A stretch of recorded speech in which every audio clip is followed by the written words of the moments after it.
இப்போ லக்னாதிபதி 8ஆம் அதிபதியா வர்றார் அப்படின்னா, அந்த லக்னாதிபதி அந்த ஜாதகருக்கு நன்மையை தருவாரா? பிரச்சனையை தருவாரா?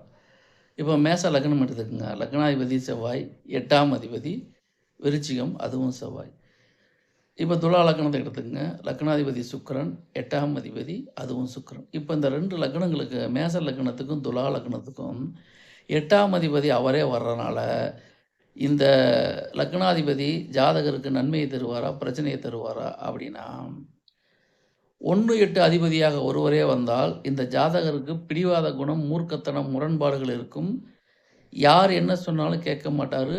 என்னதான் நீங்க விடிய விடிய அட்வைஸ் பண்ணாலும், அவருக்கு என்ன தோணுதோ அத தான் எக்ஸிக்யூட் பண்ணுவார்.